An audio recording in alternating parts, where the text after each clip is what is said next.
Isang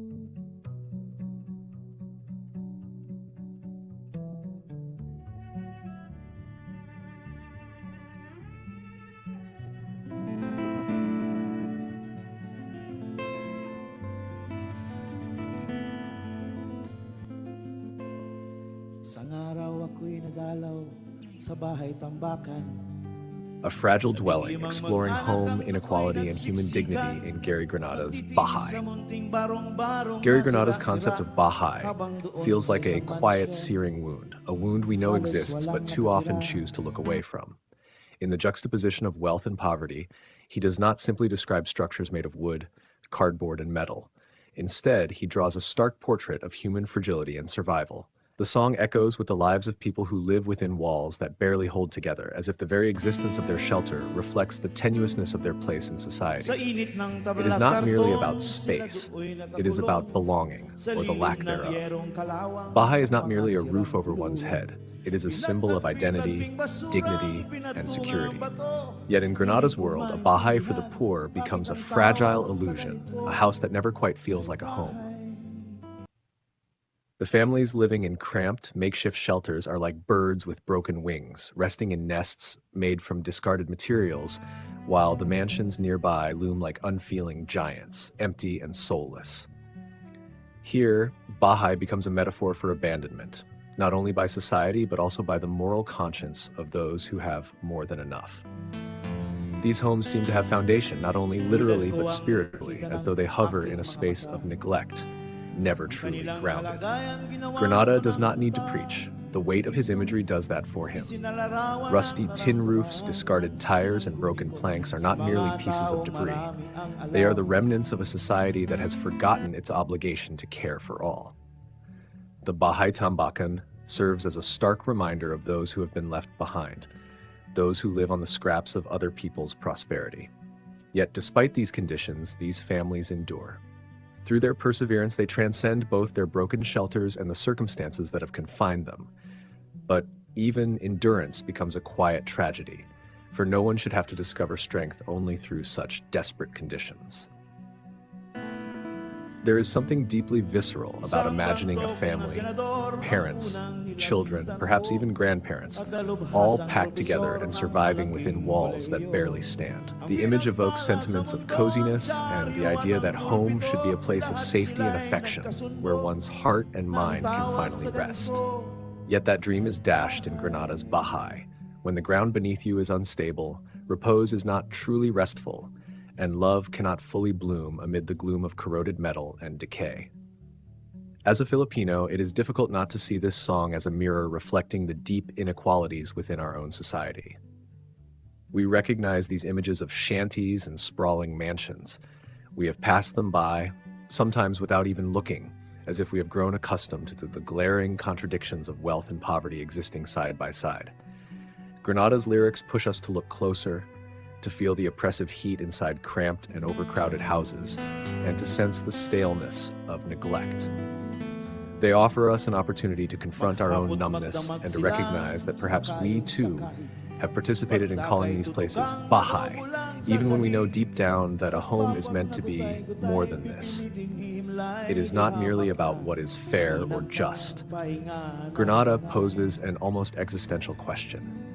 How does this fit into the world as the Creator intended it to be? Is this really what we call home when many are forced to piece their lives together from broken dreams while others sleep soundly in their marble mansions? Something about this arrangement feels profoundly wrong, and that wrongness lingers heavy and unresolved.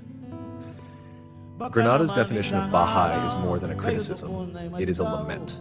It is an ache for what should be, a yearning for a society in which home is more than simply a construction, but a right, where dignity exists within every wall and beneath every roof, no matter how large or small. It is the voice of humanity demanding to be heard, respected, and allowed to return home at last. It is also a lament that forces us to confront the harsh reality of socio-economic disparity in the Philippines, a reality that can unsettle the soul. Granada does not merely depict structures. Instead, he reveals worlds that challenge our conceptions of space and existence itself.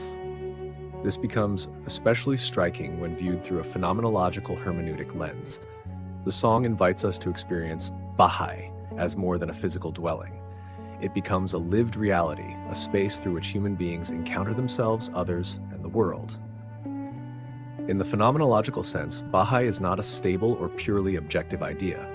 It is imbued with the lived experiences of those who inhabit its flimsy confines. For the poor families described in the song, Bahay is an ambiguous space, both sanctuary and prison. They live within a tension between survival and the yearning for dignity.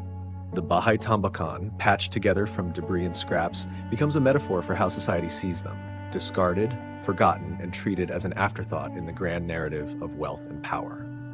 This calls into question the fundamental nature of what a Bahay is meant to be. How can a structure that barely protects a person from the elements still be called a home? What does it mean to dwell when the very space one inhabits continually reminds one of vulnerability and exclusion? In this sense, the shanty becomes more than a physical structure. It becomes a philosophical question about what it means to be at home in the world. According to Heidegger, dwelling is deeply connected to the human experience of being. Home is not simply a physical location, but a way of inhabiting and relating to the world. It is a space in which human beings encounter themselves, others, and their own existence. But for Granada, the experience of Bahay among the marginalized is marked by alienation. The fragile dwelling denies them the security and belonging that make genuine dwelling possible. Instead of being a nurturing place that allows for authenticity and belonging, the Bahay tambakan reduces life to mere survival. The rusting metal sheets, crumbling walls, and broken boards force those who live there to confront the fragility of their own existence. In this sense, Granada is not merely presenting a sociological problem. He is revealing a philosophical dissonance. How can one find meaning in a world that denies one the dignity of a true home? The use of metaphor and figurative language in Granada's lyrics deepens this exploration. He describes families as nakakulong within the heat of cardboard and rusted metal, evoking an image of being trapped not only physically but existentially. Their Bahay becomes less of a home and more of a cage, a place where they are bound by the limitations imposed by poverty and neglect. The metaphor stretches beyond the tangible walls of their homes to encompass their lived reality, a life defined by scarcity, inequality, and marginalization. Emotionally, the song cuts deeply because it forces the listener to recognize that Bahay, a word typically associated with warmth, safety, and belonging, has been twisted into something cold and unjust. Granada's description of a mansion sitting empty while poor families huddle in squalor feels like a violation of the moral fabric of Filipino culture, where community and shared space have traditionally been deeply valued. Here, the disparity between rich and poor is not merely about material wealth. It is about the deprivation of human worth. The poor are left with a semblance of home, while the wealthy possess an excess of space that has become detached from its relational and ethical meaning. The contrast forces us to ask whether having more space necessarily means having more of a home. Conversely, can a small and fragile dwelling become a genuine home when it is filled with love, despite the absence of material security? Granada's song complicates these questions rather than resolving them. From a hermeneutic perspective, Granada's Bahay becomes a text that reveals layers of cultural and existential meaning. It asks us to interpret not merely the words, but the experience they convey. The dissonance between the physical space of a house and the emotional and spiritual concept of home becomes a source of profound tension. For the poor, the Bahay tambakan symbolizes an ongoing struggle for recognition, a struggle to be seen, to be valued, and to be given a space in society that reflects their dignity as human beings. In Lebanesian terms, the ethical call to responsibility for the other is painfully absent in Granada's narrative. The wealthy, cocooned within their mansions, appear disconnected from the ethical demand that emanates from the face of the other, represented here by the faces of families struggling to survive in their makeshift homes. Levinas argues that our humanity is deeply bound to our response to the needs of the other.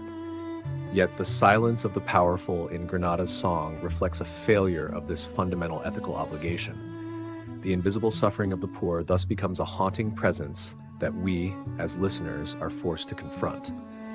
Their suffering may be invisible to those who pass by, but Granada makes it visible through language, imagery, and song. The Bahay, therefore, becomes not only a dwelling to be interpreted, but also a face that demands an ethical response. Ultimately, Granada's concept of Bahay disrupts any simplistic notion of home as merely a place of residence. It forces us to question the ethical, existential, and cultural dimensions of what it means to dwell in a space.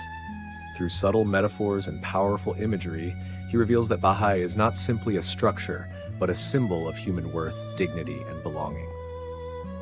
His words ask us to reflect on our own complicity in a system that allows such disparities to exist and challenge us to redefine what it means to truly have a home. Perhaps the deepest question Granada leaves us with is not simply, where do these people live, but rather, what kind of society have we created when a dwelling can exist without becoming a home?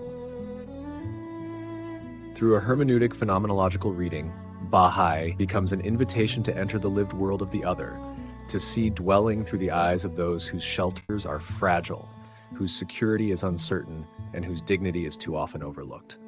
The song reminds us that a home is not ultimately defined by walls, roofs, or square meters.